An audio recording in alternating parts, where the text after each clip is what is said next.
Good afternoon. Welcome to Sticky Learning Lunches with me, Nathan Simmons. It is Thursday. We're just waiting for the last few people to join the room. Just going to keep an eye on them as they're coming in. Give it 30 more seconds just to make sure we're all here. Good afternoon, everyone. Vicky, great to see you. Tracy, Samantha, good to see you again. Carolina, Jason, Gabrielle, Darren, Colin. You know what? There's a whole crowd of regulars in here, and I'm really liking this. Getting more and more people coming into these sessions and staying in these sessions, which is lovely. Good to see you too. Hello, hello. You can say hello, by the way. If you want to type hello and say hello to me, it is allowed. I like the engagement. I like to know that you're there and paying attention and all that. What are we covering today? Let's get into this. Just as the last few people turn up, let's make sure that we're setting everyone up for success as we're doing this. As always, first things first, mobile phones, let's make sure they're all on flight mode so we're not getting distracted. 100% attention on you and what you're learning. Second thing is making sure you've got a drink, hydrated, ready to go.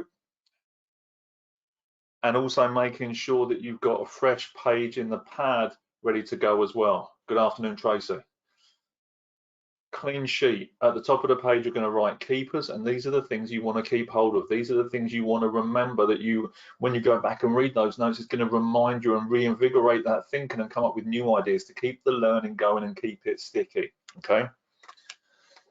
Let's go in, and other people can arrive as we get into this. Welcome everyone to today's Sticky Learning Lunch with me, Nathan Simmons, Senior Leadership Coach and Trainer at MBM, Making Business Matter, home of Sticky Learning. We are the provider of leadership development and soft skills to the grocery and manufacturing industry. What I do with these lunches is help you be the best version of you right now from where you are, working from home and preparing to return to work in the near future. Let's dive into this. Today we're going to be covering the D in the MIND model.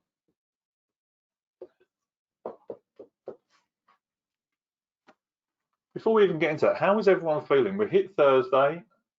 We've covered some pretty pinpoint content this week. How are we feeling at the moment about working from home, isolation?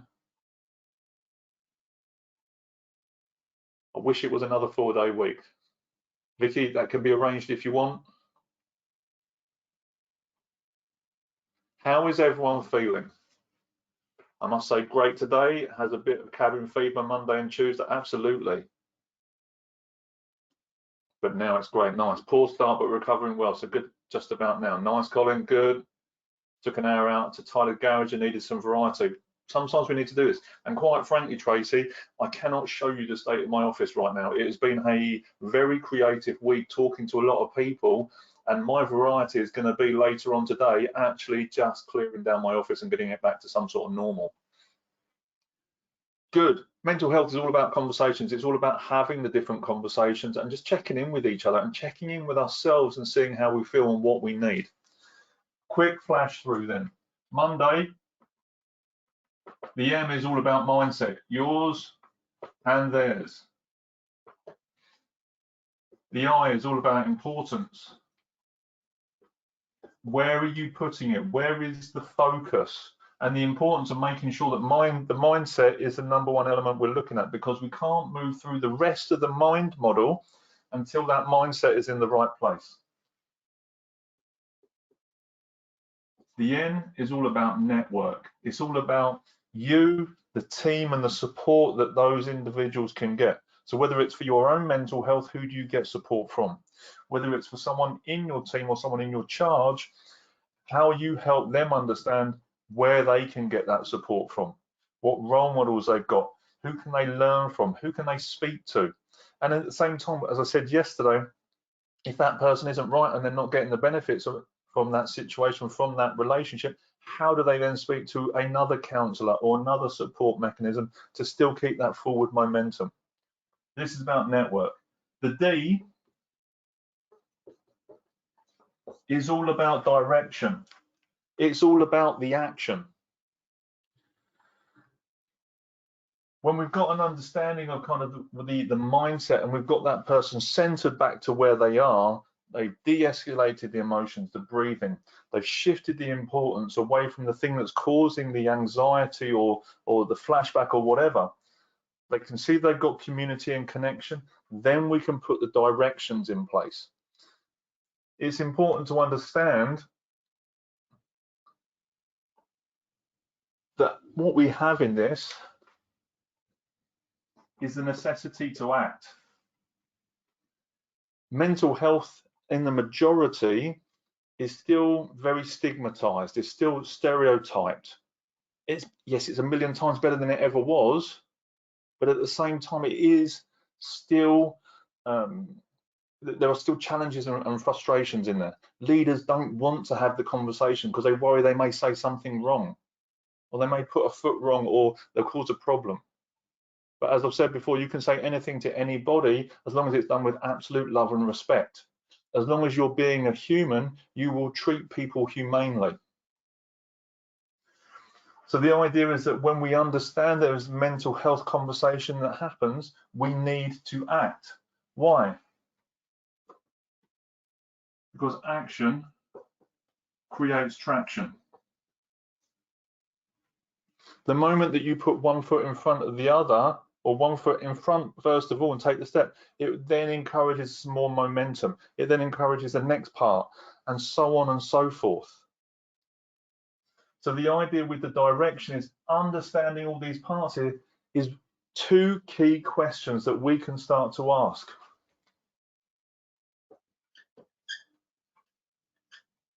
I'm going to run out of whiteboard on this screen in a minute. I'm going to have to turn the laptop around. Two types of questions we can ask. AWN, A-W-N, and AWE, A-W-E. This one I've pulled out of Coaching Habits by Michael Bungay, wherever that book has gone. These mean two things. On means and what next? And or means and what else?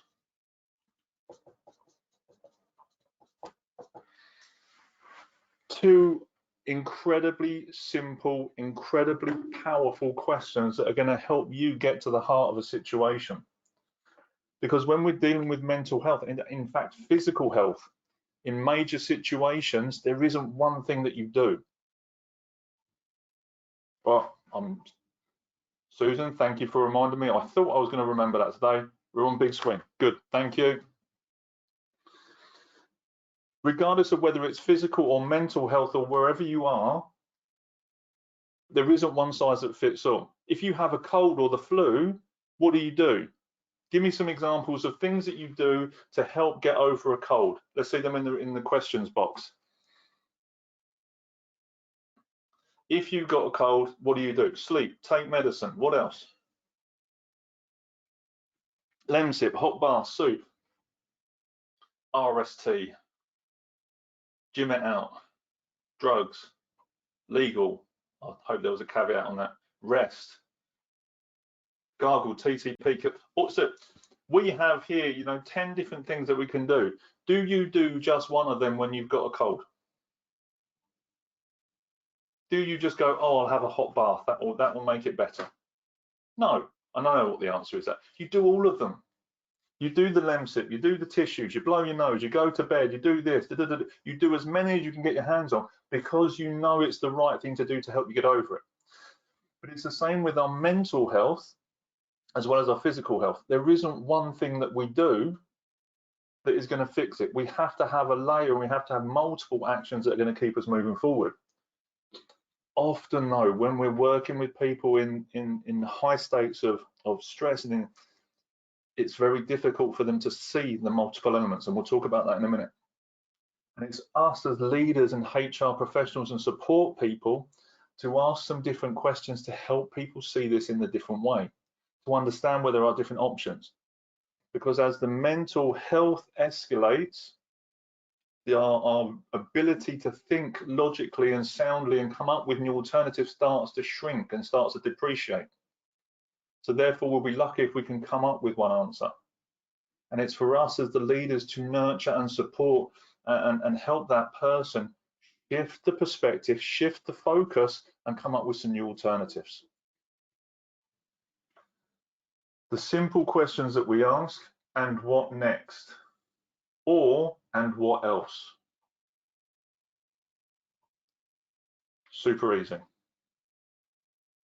Let me give you 3 stories that I thought about earlier to help you understand the power of these questions and when we use them.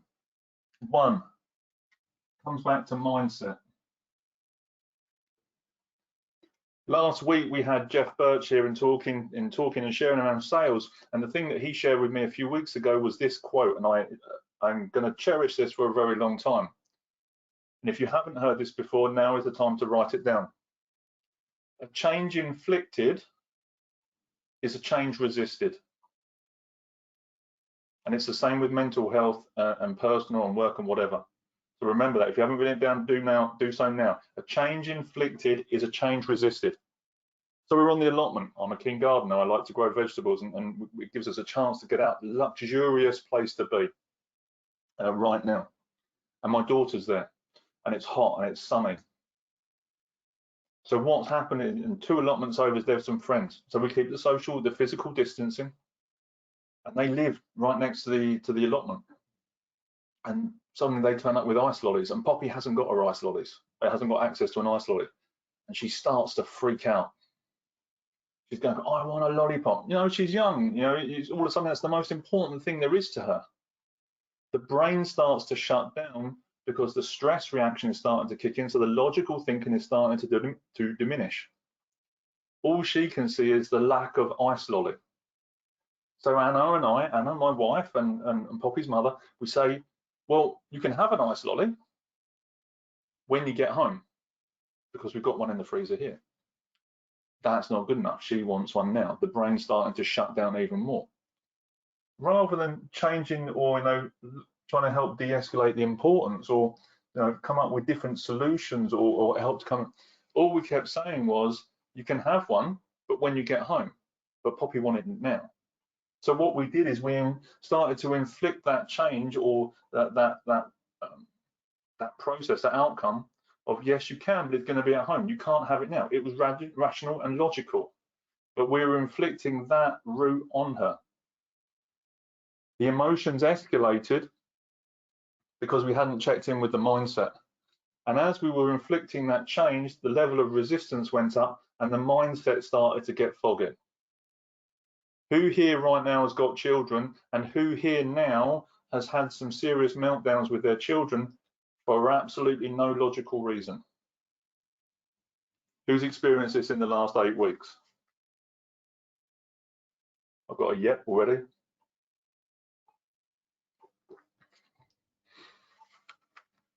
Who here in the midst of this meltdown with that child or with a family member has said to themselves, this doesn't make any sense, and then sworn several times in their head because they can't get their head, we can't wrap our own logic around that child's or individual's logic.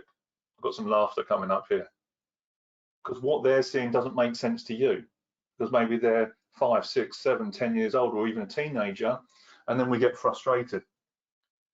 So my frustration starts to escalate, and we continue to inflict the change on our daughter to say, this is what's going to happen, you don't have a choice. That impacts the mindset. Her emotions escalate, we have even more of a problem, full-blown meltdown. And we're nowhere near home. We've got a 20-minute walk before we get home with this going on. So the reason I say this is, it is important that you always start with the first station on this train journey, which is all about mindset.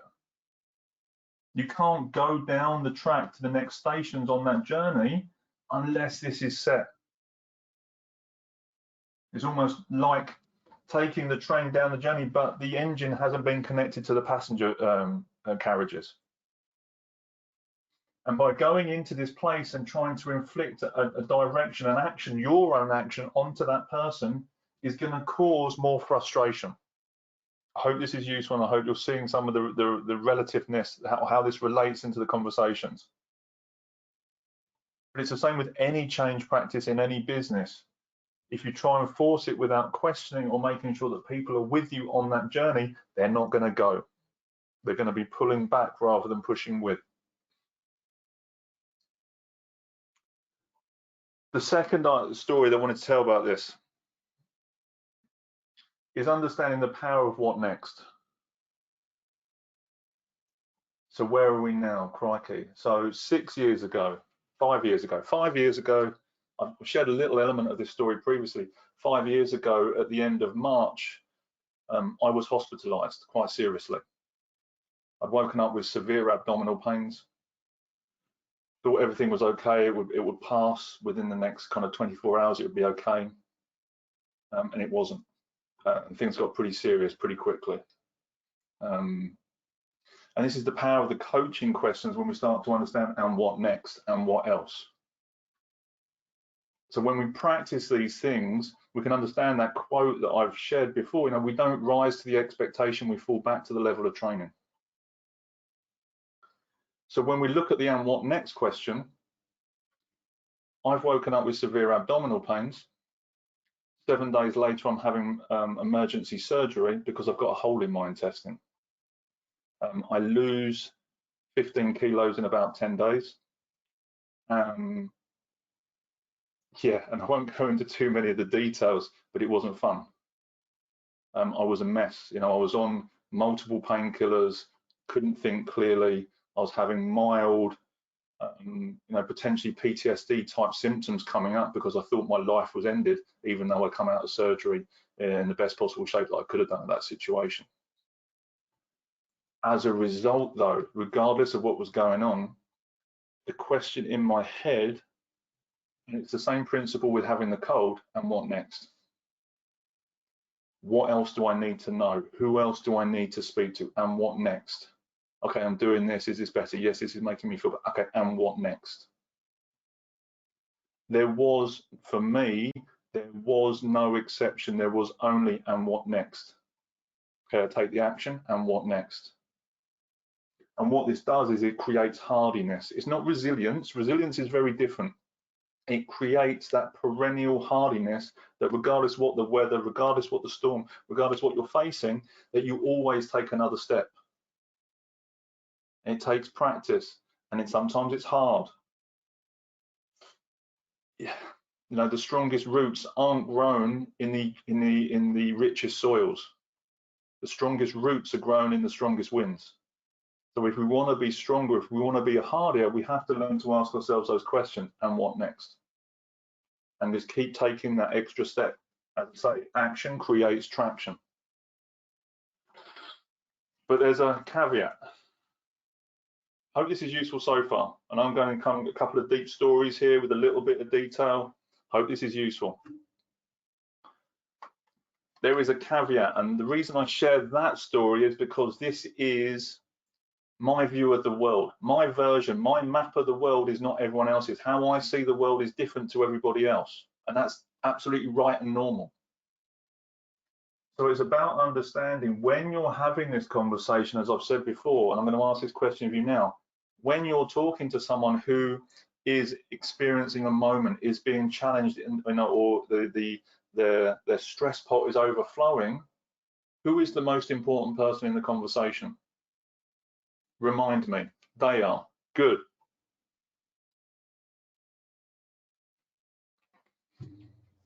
So it's important we understand this and we keep them at the center of the conversation. Because this works for me personally and based on the way that I see the world, fantastic. Does it mean that they see the world that I see and they approach the world in the same way? Do they know what I know? Not at all. So I had another situation previously in a team, and that person was experiencing extreme physical mental health challenges. Because they didn't understand how I saw the world completely, by me asking, and what next, without checking into the network and helping them to see where they were putting their importance, just came across as disrespectful and, you know, in some sense almost harassing. Because I believe in putting one foot in front of the other and making sure you're constantly calculating and computing what's going on. Great, keep moving, keep marching. That's not the way that everybody works, and I've learned that lesson. When we're asking these sorts of questions, it is vital that they can see where they're putting their importance, and you ask those questions to help them do that. They understand all of the available resources they can plug into, so that when they know they've done one, the same with the cold, I've done the tissues, I've done the Lemsip, great, what's next? What else can I do? This is your network. Who else can I call? EAP, charity organisations, crisis team, friends, whatever. When you're asking this person, or as I was asking this person, they didn't have full sight of these things. And by me asking, and what next, just put more pressure on them, which then impacted back on the mindset and causes the emotion to then ramp up again. You learn these lessons as you go along some of these conversations. And I wanted to share these with you to make sure that you see them and how these tools can benefit and support. So as you've got these in place, then you can start to ask these questions, and what next, and what else, because it's them that's going to take the action. It's them that has got to take the action. No one else can do it for them. No one else can help them. It's going to be by them taking the action and following through on what they're saying and seeing the cost if they don't and the benefit if they do, that's going to help them to cure or give support, mechanisms that are going to really support and push them forward and grow them, or even give them the right coping strategies and techniques that are going to help them develop and have a full life mentally and physically. You can't do that for them. So it's got to be done with the right set of questions to help them understand what it is required that's going to make that happen. Time is 22 minutes past. I really hope that was useful. What are you taking away from today's couple of stories that I'm sharing? What's been useful? How can you apply this in what you're doing right now? On and or, good, nice. And what next, and what else? Just make sure that you do it with absolute love and respect when you ask these questions. Check in with them, find out where they are and ask these questions. Importance of checking out with them constantly. You have to start with mindset always. Everything starts up here first. You can't have a conversation with someone that is not thinking rationally for whatever reason. Our mind are linking together, absolutely, same, on and on, good. Useful tools, useful questions. They also work just in a normal coaching leadership conversation as well. If you're doing project management, if you've got a challenge in your team, or you've got something you want to overcome, or whatever, these questions are really amazing for this. But this super powerful, it just helps people to set the next steps. How you treat a cold, not just one treatment, always. Mental health, physical health, we treat them the same way. In truth, I can't remember, mensana corpo, a healthy mind equals a healthy body. I don't know the full quote in Latin, I can't remember it. But if you keep the mind healthy, the body stays healthy. Not in truth, it's not chicken or egg. Upstairs first, the body will follow. Questions. Good. I'm glad this has been useful. I'm glad you can see how some of these elements are linking together, some of the questioning techniques that we're using. What questions have you got for me right now? And while those questions are coming in, mental health coaching cards. They are available on the website. They're there to purchase. There will be a link in the chat box. They're only £5. Amazing value for what you get in there. A whole raft of questions that takes you through each of these sections. And as I was doing that, I just thought of something. The story about my daughter. When we were going to this change inflicted and not checking the mindset, all I did was go back to the mindset questions. I suddenly realized what we were doing and how we were working, and I went back to the mindset questions and asked her questions about her senses. I asked her, what birds have you heard singing today? And the moment I did that, the focus shifted, and she's now thinking about the blackbirds or the chaffinch or whatever that she'd heard singing. And all of a sudden, everything de-escalated because she came back into her senses. Are you planning any more webinars about mental health? Not at the moment, but if that is something that we want to look at doing or people would like us to do, then we can bring that to life. Next week, we're going to be looking at, there's a couple of yes pleases coming out, okay. We're getting some strong positive call outs for doing some more mental health work. We can incorporate that. Next week, we're going to be looking at how to really liven up the virtual presentation spaces and what we're doing online in this, sharing some of the hints and tricks that I use to make sure that we're interacting and connecting, even through video link, even through GoToWebinar. So that's going to be a couple of sessions next week. If we want more mental health, we can have a look at that and start building some more content into that. What other questions do you have for me right now on this beautiful Thursday? And the link for next week's session is right there in the chat box, wherever it is on your screen. What else can I help you with right now in regards to the M.I.N.D coaching model?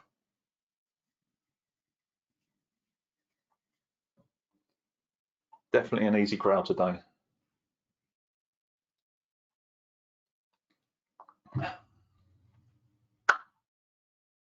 No questions coming through. I'm comfortable if you're comfortable. The link for the coaching cards is in the chat box. The link for next Monday's webinar is in the chat box. How would you help your leader with his mindset? Exactly this, just don't tell him you're doing it. If you see that person going into a mental health, you've got some questions coming through. If they're going into a mental health spiral and the emotions are escalating, then you do exactly the same for them as you would for anybody else. Again, it's regardless of who it is always being mindful of the audience. It's having that conversation. I need to, and maybe you have to pull them away. I need to have a conversation. I need a moment of privacy with you to discuss something. And it's not talking about them or challenging them or causing more anxiousness or anxiety for them because that you're flagging it. It's then saying that I need a private moment with you. I need to discuss something. But your leaders need it more than anyone. Now, we have a huge problem with wounded leaders wandering around not actually dealing with themselves because they're too busy trying to think that they have to be the one that is 100% okay and they've got the answer to every problem and there's nothing wrong with me, I'm okay, Jack. It's not like that. The higher you go up, it tends to get lonelier as you go up and you get promoted, and we understand that. Even in that, we still need people in our teams and our support mechanisms, people around us to say, do you know what, Nathan, I can see that something is challenging you. Can I help you? And that's when you have the strongest teams. When they know that you are, I'm buoyant, I am extrovert, I am all of these things. And when I'm having that day off, when something happens, it's because you've grown and fostered a team that will turn around and lift you up when you're down because you spent your time building them up and supporting them and helping to train them to be the best version of themselves. So if they need it more than ever. If they were in an extreme position, how could the change concept question be reacted to? Give me some depth on this one. If they are in an extreme position, how could the change concept question be reacted to? Again, it's understanding where our boundaries are with this. So when the prefrontal, when the neocortex shuts down completely, rational thought isn't going to get through. So occasionally it's those kind of foundational questions that may make the shift. If people are too far gone and we're talking, they're fully into a PTSD flashback and they've gone above and beyond, you have to understand there's only so much that you can do. There is a point where as a mental health first aider or even a leader, there is a line that you have to draw, and then there is additional support that's needed, whether it's from HR, whether it's or you need an ambulance, or you need to call the police to go to someone's house. There's a point where it tips over and it's no longer our responsibility, or it's gone beyond our area of expertise and our capabilities. With the mindset questions, as I've said before, if you're going into a crisis situation or someone who's having anxiety, It is not okay to turn up with your deck of 99 cards or whatever with your mindset question. Oh, I'm just going to ask you some questions from the mindset. People aren't going to buy that. The trick is with a leader, when in the leadership position, in the support position, is having those questions available so that when you see it, you walk straight into it and you go, okay, I've got a couple of questions I can pull upon in my mental deck so that I can, because I've seen them in the pack, I can then start using them. And you can start to just use different questions at different times to bring that person into the conversation. Giving them the narrative and that signposting before you go into it often helps people to understand what's going on. As I've said, no, I'm here. The reason I'm here is I'm a mental health first aider. Now I've got some questions I want to ask you to see how I can help you in this situation. Is it okay that I ask you some questions that's going to help potentially move through this a little bit faster? Would that be okay with you? Now, I guarantee 13 people right now in that box all just said yes for no apparent reason, even though we're not having that sort of conversation. The reason I ask the question is because when I ask that question, I know where the conversation is going to go, and it's not for me and my best interest, it's for the interest of the individual that I'm able to ask those questions, help to de-escalate just enough so that we can ask the next set of questions so they can get the support and do what they need to do to take that action and move in the right direction. Hope that, does that answer the question? Yes, good. Good. Ladies and gentlemen, thank you very much for this week. Really enjoyed this week, really enjoyed sharing the mind model, enjoyed creating this unique model to use these coaching skills, to use the experience I've got, the leadership experience, etc., to help you be the best version of you. Virtual classrooms is something else we do as well. I talked a little bit about what we're looking at in the future and combining mental health and combining the leadership, the self-protection tools that we can use as coaches and as practitioners. Also got the virtual classrooms available as well. Whose team, whose leaders, whose businesses would benefit from a conversation like this and me sharing these knowledges with their teams to help them have even more robust conversations? Mine. Whose teams would benefit from having these conversations?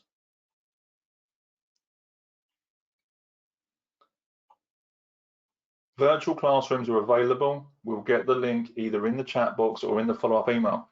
The last thing that we're going to do, we have a little gift coming for you, and I'm going to share this on my screen now.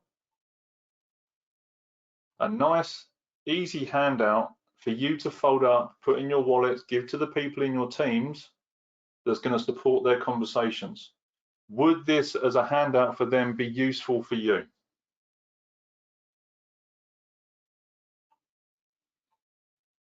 Yes, 100%, yes. Mine, yes. We will also include this in the email to go out with the recording of this webinar and also with the link to the virtual classrooms so that we can build this conversation up and support your leaders being the best version of them. Truly hope that this is useful. Truly hope that you're going to use some of these skills. Share this, teach this to other people. Please get this message out, support them being the best version, and let's see how we can make the world a better place as a result. Everybody, have a lovely rest of your day. Really appreciate you being here, and I look forward to seeing you next week. Thanks.